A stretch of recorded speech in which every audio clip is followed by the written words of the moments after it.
এমন এক জাতি যারা সংখ্যার দিক থেকে মানুষের চেয়ে হাজার গুণ বেশি, যাদের ক্ষুধা এতটাই বিধ্বংসী যে তারা যখন বের হবে তখন পৃথিবীর সমস্ত ফসল, গাছপালা, এমনকি জীবজন্তু পর্যন্ত খেয়ে সাবার করে ফেলবে। কল্পনা করুন এমন এক সকালের কথা যখন আপনি ঘুম থেকে উঠে জানলেন পৃথিবীর সমস্ত পানি শেষ হয়ে গেছে, নদী, নালা, এমনকি বিশাল হ্রদগুলো শুকিয়ে কাঠ হয়ে গেছে। একদল প্রাণী যাদের সংখ্যা কোটি কোটি, তারা চোখের পলকে পৃথিবীর সব ফসল খেয়ে ফেলেছে। তারা আকাশের দিকে তীর ছুঁড়ছে আর বলছে, আমরা পৃথিবীবাসীকে হত্যা করেছি, এবার আসমানের বাসিন্দাদের হত্যা করব।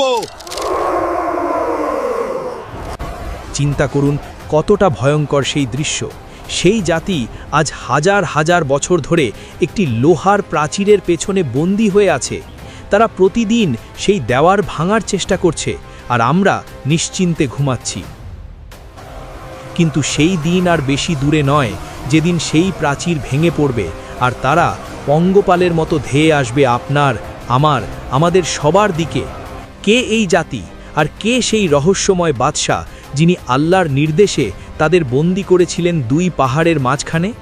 আজ আমরা জানব ইতিহাসের সেই অমীমাংসিত রহস্য, জুলকারনাইন এবং ইয়াজুজ মাজুজের আসল কাহিনী। এই মহাকাব্যের শুরুটা হয়েছিল একটি চ্যালেঞ্জ বা পরীক্ষা থেকে। মক্কার কুরাইশ নেতারা যখন দেখল রাসূল সাল্লাল্লাহু আলাইহি ওয়াসাল্লামের দাওয়াত কোনোভাবেই থামানো যাচ্ছে না, তখন তারা এক গোপন বৈঠকে বসল। তারা সিদ্ধান্ত নিল মদিনার ইহুদি পণ্ডিতদের শরণাপন্ন হবে, কারণ ইহুদিদের কাছে তাওরাত ছিল, তারা নবীদের ইতিহাস জানত।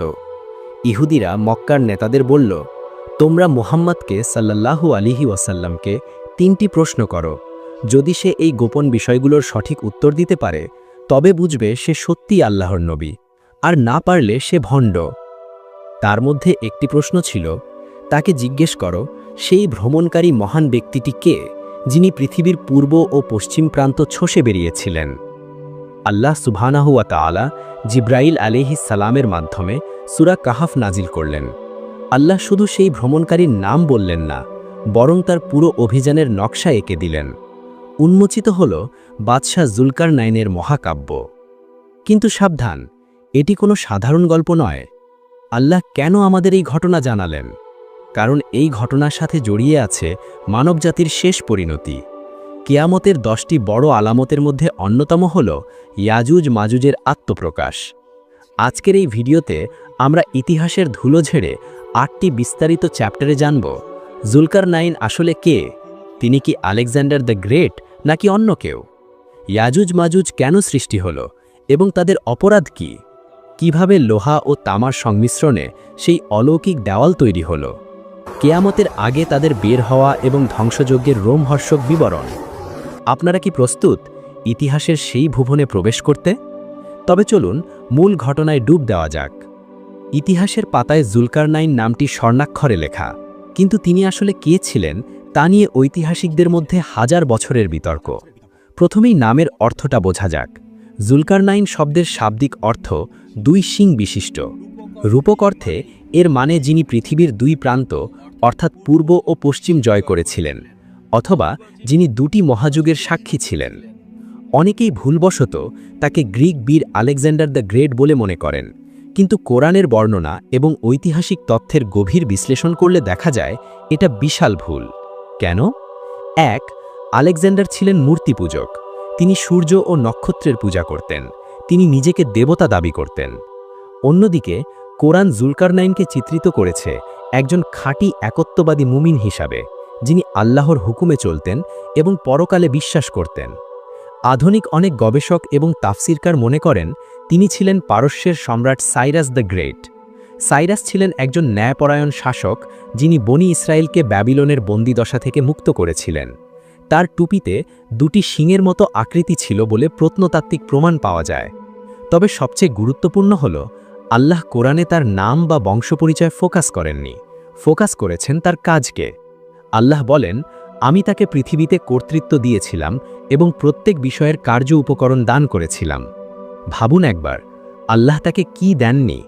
তার কাছে ছিল তৎকালীন যুগের শ্রেষ্ঠ ভৌগোলিক মানচিত্র, ইঞ্জিনিয়ারিং জ্ঞান এবং এমন এক সেনাবাহিনী যারা শুধু যুদ্ধ করত না, বরং পাহাড় কেটে রাস্তা বানাতে পারত। তিনি যখন বের হতেন, পৃথিবী থরথর করে কাঁপত। কিন্তু তার এই ক্ষমতা তাকে অহংকারী করেনি। তিনি ছিলেন এমন এক শাসক যার এক হাতে ছিল তলোয়ার আর অন্য হাতে ছিল ইনসাফ বা ন্যায় বিচার। জুলকারনাইন তার বিশাল বাহিনী নিয়ে প্রথমে যাত্রা করলেন পশ্চিম দিকে। মরুভূমি, পাহাড়, নদী পার হয়ে তিনি এমন এক জায়গায় পৌঁছলেন যেখানে স্থলভাগ শেষ হয়ে গেছে। তার সামনে শুধু পানি আর পানি। কুরআনে বলা হয়েছে তিনি সূর্যকে একটি পঙ্কিল বা কাদাযুক্ত কালো জলাশয়ে ডুবতে দেখলেন। ভৌগোলিকভাবে এটি হতে পারে কৃষ্ণ সাগর বা আটলান্টিক মহাসাগর, অথবা তুরস্কের ইজমির উপকূল, যেখানে সূর্যাস্তের সময় পানিকে কালো ও ঘোলাটে মনে হয়। সেখানে তিনি এমন এক জাতিকে পেলেন যারা ছিল চরম বিশৃঙ্খল, অবিশ্বাসী এবং একে অপরের ওপর জুলুম করত। আল্লাহ এখানে জুলকারনাইনকে এক বিশাল পরীক্ষার সম্মুখীন করলেন। আল্লাহ তাকে ইলহামের মাধ্যমে জানালেন, হে জুলকারনাইন, তুমি চাইলে এদের শাস্তি দিতে পারো, হত্যা বা বন্দী করতে পারো, অথবা এদের সাথে সদয় ব্যবহার, দাওয়াত ও সংশোধন করতে পারো। এখানেই একজন সাধারণ রাজা আর একজন আল্লাহভীরু শাসকের পার্থক্য বোঝা যায়। একজন সাধারণ রাজা হলে হয়তো তাদের দাস বানাতেন বা সম্পদ লুট করতেন। কিন্তু জুলকারনাইন কি বললেন? তিনি ঘোষণা করলেন এক ঐতিহাসিক সংবিধান। যে ব্যক্তি জুলুম করবে, শিরক ও অপরাধ করবে, আমি তাকে শাস্তি দেব। তারপর তাকে তার রবের কাছে ফিরে যেতে হবে এবং তিনি তাকে কঠিন শাস্তি দেবেন। কিন্তু যে ব্যক্তি ঈমান আনবে ও সৎ কাজ করবে, তার জন্য আছে উত্তম প্রতিদান এবং আমি তাকে সহজ কাজের আদেশ দেব। এই ঘটনার মাধ্যমে তিনি বুঝিয়ে দিলেন তার রাজত্বে অপরাধীর কোনো ছাড় নেই, কিন্তু ভালো মানুষের জন্য তিনি পরম বন্ধু। তিনি সেখানে কিছুদিন থাকলেন, তাদের সংশোধিত করলেন এবং তাদের মাঝে ন্যায় বিচার প্রতিষ্ঠা করে আবার নতুন পথের উদ্দেশ্যে বের হলেন। পশ্চিমের অভিযান শেষ করে তিনি আবার যাত্রা শুরু করলেন ঠিক উল্টো দিকে, পূর্ব দিকে। মাইলের পর মাইল পথ পাড়ি দিয়ে দুর্গম গিরিপথ অতিক্রম করে তিনি এমন এক জায়গায় পৌঁছলেন যেখানে সূর্যের উদয় হয়। এটি সম্ভবত বর্তমান এশিয়া মাইনর বা মধ্য এশিয়ার কোনো রুক্ষ অঞ্চল। সেখানকার দৃশ্য ছিল বড়ই করুণ এবং অদ্ভুত।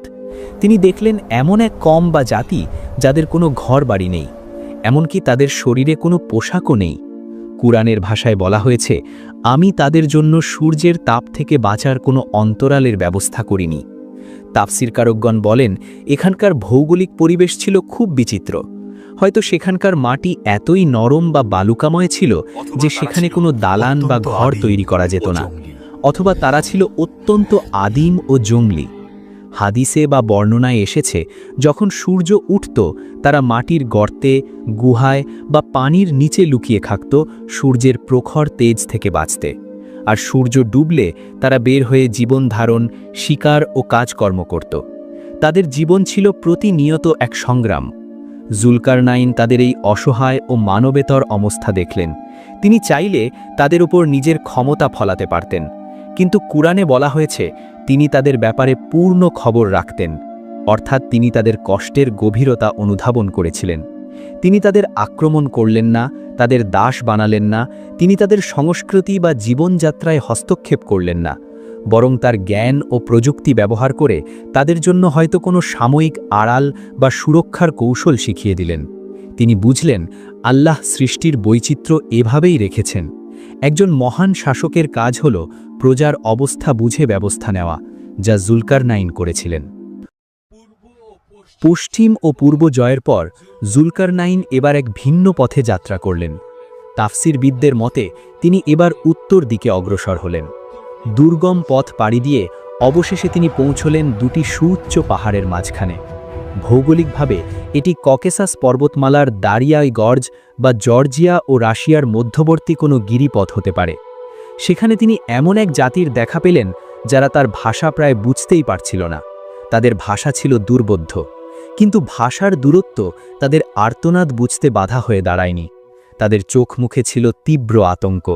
তারা যখন জুলকারনাইনের বিশাল বাহিনী এবং তার শান শৌকত দেখল, তাদের মনে আশার আলো জেগে উঠল। তারা দোভাষীর মাধ্যমে বা ইশারা ইঙ্গিতে বোঝালো তাদের জীবনের এক ভয়াবহ অভিশাপের কথা। তারা বলল, হে মহামান্য বাদশাহ, এই পাহাড়ের ওপাশেই বাস করে ইয়াজুজ ও মাজুজ নামের দুটি জাতি। তারা দেখতে মানুষের মতো হলেও স্বভাবে পশুর চেয়েও হিংস্র। তারা যখন পাহাড় ডিঙিয়ে আমাদের উপত্যকায় আসে তখন তারা শুধু লুটতরাজ করে না, তারা আমাদের ফসল ধ্বংস করে, ঘর বাড়ি জ্বালিয়ে দেয়, নারীদের অসম্মান করে এবং শিশুদের নির্মমভাবে হত্যা করে। তারা চলে যাওয়ার পর এখানে শুধু লাশ আর ধ্বংসস্তূপ পড়ে থাকে। ভাবুন তাদের অসহায়ত্ব। বছরের পর বছর তারা নির্যাতিত হচ্ছিল। তারা জুলকারনাইনকে এক লোভনীয় প্রস্তাব দিল। তারা বলল, আমরা আপনাকে অনেক সম্পদ দেব, আমাদের ফসলের ভাগ দেব, বিনিময়ে আপনি আমাদের এবং তাদের মাঝখানে এই দুই পাহাড়ের ফাঁকা জায়গায় একটা মজবুত প্রাচীর তৈরি করে দিন, যাতে তারা আর আসতে না পারে। জুলকারনাইন তাদের প্রস্তাব শুনে মুচকি হাসলেন। তিনি ছিলেন আল্লাহর সন্তুষ্টির কাঙাল, অর্থের নয়। তিনি বললেন, আমার রব আমাকে যা ক্ষমতা ও সম্পদ দিয়েছেন তা তোমাদের এই অর্থের চেয়ে অনেক উত্তম। আমার টাকার দরকার নেই, তবে তোমরা আমাকে কায়িক শ্রম বা জনবল দিয়ে সাহায্য করো। এরপর শুরু হলো ইতিহাসের অন্যতম শ্রেষ্ঠ মেটালার্জি বা ধাতুবিদ্যার প্রয়োগ। জুলকারনাইন জানতেন সাধারণ পাথর বা ইটের দেওয়াল ইয়াজুজ মাজুজকে আটকে রাখতে পারবে না, কারণ তারা অত্যন্ত শক্তিশালী। তাই তিনি ব্যবহার করলেন এক অভিনব প্রযুক্তি। নির্মাণ প্রক্রিয়া ১, লোহার ব্লক। তিনি হুকুম দিলেন, তোমরা আমার কাছে লোহার বড় বড় খণ্ড নিয়ে এসো। হাজার হাজার মানুষ খনি থেকে লোহা তুলে আনল। ২, ভরাটকরণ। দুই পাহাড়ের মাঝখানের বিশাল ফাঁকা জায়গা নিচ থেকে উপর পর্যন্ত লোহার ব্লক দিয়ে ভরাট করা হলো। এটি ছিল পাহাড়ের সমান উঁচু। ৩, অগ্নিকুণ্ড। এরপর তিনি বললেন, এখন হাঁপড় দিয়ে বাতাস করো এবং আগুন জ্বালাও। বিশাল হাঁপড় লাগানো হলো। আগুনের তীব্রতায় লোহার স্তূপ লাল টকটকে হয়ে গেল। ৪, সংকর ধাতু। শেষ ধাপে তিনি তার মাস্টার স্ট্রোক দিলেন। তিনি বললেন, এবার গলিত তামা নিয়ে এসো, আমি এর উপর ঢেলে দেব। আধুনিক বিজ্ঞান বলে, যখন লোহার সাথে তামা মেশানো হয় তখন তা ব্রাস বা ব্রোঞ্জ জাতীয় এমন এক সংকর ধাতুতে পরিণত হয় যা সাধারণ লোহার চেয়ে বহুগুণ শক্ত এবং যাতে সহজে মরিচা ধরে না। তৈরি হলো এক মসৃণ, সুউচ্চ এবং পিচ্ছিল দেওয়াল। দেওয়ালটি এতটাই মসৃণ ছিল যে ইয়াজুজ মাজুজ তা বেয়ে উঠতে পারত না, আবার এতটাই শক্ত ছিল যে তা ফুটো করাও সম্ভব ছিল না। কাজ শেষ করে জুলকারনাইন অহংকার করলেন না। তিনি আকাশের দিকে তাকিয়ে বললেন, এটি আমার রবের অনুগ্রহ, কিন্তু যখন আমার রবের ওয়াদা অর্থাৎ কিয়ামত আসবে তখন তিনি একে চূর্ণ বিচূর্ণ করে মাটির সাথে মিশিয়ে দেবেন। এখন প্রশ্ন হল, এই দেওয়ালের ওপাশে কারা বন্দী? তারা কি কোনো দানব? না, রসুলুল্লাহ সাল্লাল্লাহু আলাইহি ওয়াসাল্লামের হাদিস অনুযায়ী ইয়াজুজ এবং মাজুজ হজরত নুহু আলাইহিসসালামের পুত্র ইয়াফিসের বংশধর, অর্থাৎ তারা আমাদের মতোই আদম সন্তান, কিন্তু তারা বিচ্ছিন্ন হয়ে গিয়ে বর্বরতার চরম পর্যায়ে পৌঁছে গেছে। তাদের মুখমণ্ডল চওড়া ঢালের মতো, চোখ ছোট ছোট, গায়ের রং লালচে এবং চুলগুলো আঠালো বা জট পাকানো। তারা অত্যন্ত শক্তিশালী এবং প্রজনন ক্ষমতা অত্যধিক। হাদিসে বলা হয়েছে তাদের এক একজন মারা যাওয়ার আগে হাজার হাজার সন্তান জন্ম দেয়, ফলে তাদের সংখ্যা এখন কোটি কোটি। তারা কি চুপ করে বসে আছে? মোটেও না। গত হাজার হাজার বছর ধরে তারা প্রতিদিন সেই লোহার দেওয়াল ভাঙার চেষ্টা করে। তারা সকাল থেকে সন্ধ্যা পর্যন্ত দেওয়ালটি কামড়ায়, খোদাই করে এবং আঁচড়াতে থাকে। সূর্যাস্তের সময় যখন তারা দেওয়ালের অপর প্রান্তের আলো আবছাভাবে দেখতে পায় তখন তাদের সর্দার বলে, চলো, আজ অনেক কাজ হয়েছে, কাল সকালে এসে বাকিটুকু ভেঙে ফেলব। কিন্তু তারা আল্লাহর নাম নেয় না, অর্থাৎ ইনশা আল্লাহ বলে না। ফলে আল্লাহ রাতেই সেই দেওয়ালকে আবার আগের মতো শক্ত এবং মোটা করে দেন। পরদিন সকালে এসে তারা দেখে তাদের সব পরিশ্রম বৃথা। দেওয়াল আবার নতুনের মতো দাঁড়িয়ে আছে। এভাবেই চলছে যুগের পর যুগ। এটি আল্লাহর কুদরত যে তিনি তাদের আটকে রেখেছেন নির্দিষ্ট একটি সময়ের জন্য। এরপর সেদিন বেশি দূরে নয় যেদিন তাদের মুখে আল্লাহ ইনশা আল্লাহ শব্দটি উচ্চারিত করাবেন। ঘটনাটি ঘটবে হজরত ঈসা আলাইহিস সালাম যখন দাজ্জালকে হত্যা করবেন এবং পৃথিবীতে শান্তি প্রতিষ্ঠা করবেন, ঠিক তার পরপরই। আল্লাহ ঈসা আলাইহিসসালামকে ওহী পাঠাবেন, হে ঈসা, আমি আমার এমন এক বান্দা বাহিনীকে বের করেছি যাদের সাথে যুদ্ধ করার ক্ষমতা কারো নেই। তুমি মুমিনদের নিয়ে তুর পাহাড়ে আশ্রয় নাও। ঠিক সেই মুহূর্তেই জুলকারনাইনের তৈরি সেই প্রাচীর ভেঙে চুরমার হয়ে যাবে। বাঁধ ভাঙা পানির মতো কোটি কোটি ইয়াজুজ মাজুজ পাহাড়ের ঢাল বেয়ে নিচে নেমে আসবে। তাদের পায়ের আওয়াজে পৃথিবী প্রকম্পিত হবে। হাদিসে এসেছে, তাদের প্রথম দলটি যখন সিরিয়া ও ফিলিস্তিনের মধ্যবর্তী তিব্রিয়া হ্রদের পাশ দিয়ে যাবে, তারা সমস্ত পানি পান করে ফেলবে। শেষের দলটি যখন সেই জায়গা দিয়ে যাবে, তারা শুকনো মাটি দেখে বলবে, এখানে কি কোনো এককালে পানি ছিল? তারা সামনে যা পাবে, ফসল, গাছপালা, পশু সব খেয়ে ফেলবে।